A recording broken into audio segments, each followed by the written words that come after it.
All right, we are going to add 3/8 plus 3/4. The first thing I have to make sure is that I have written my fractions vertically.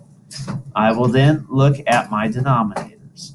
My denominators are different. I have an 8 and a 4, and since they are different, I am going to write the multiples of 8 and 4 until I find a number that they have in common. As always, I will start with the smaller number. This one's an easy one. I will write 4. 4 times 1 is 4. And then I will do 4 times 2 is 8. And then I see that that's the same as my 8.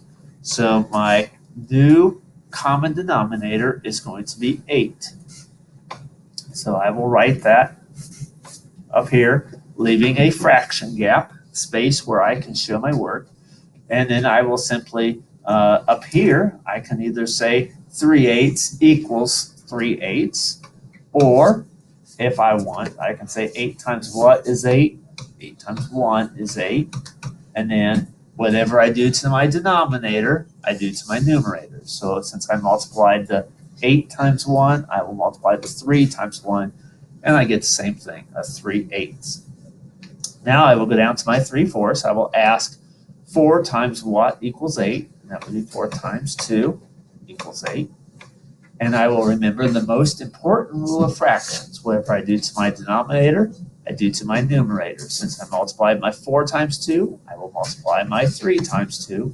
3 times 2 equals 6. So now I have 3/8, and I will add to that 6/8. 3 plus 6 is 9, and my denominator always stays the same. Now I notice this time that I have a larger numerator than I do a denominator. This is our improper fraction. When I have an improper fraction, I will divide. So I go, now just like the top of a mountain is very cold, it's snow covered.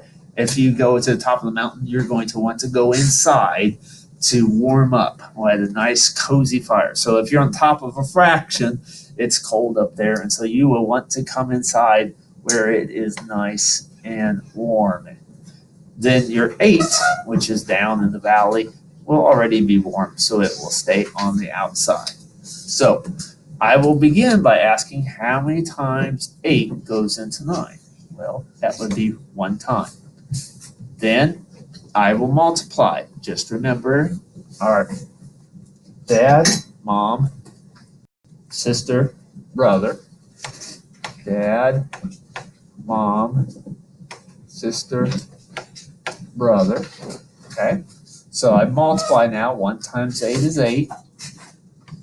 And then I will subtract. 9 minus 8 is 1. All right? I have nothing else to bring down. So my remainder here, the 1, becomes my numerator, and I will keep the same denominator. So I have an 8 here, an 8 here, an 8 here. So my denominator will stay 8. All right? So 1 and 1/8 is my mixed number, and it is my final answer. Since 1/8 has a 1 in the numerator, it cannot be simplified. So 1 and 1/8 will be my final answer.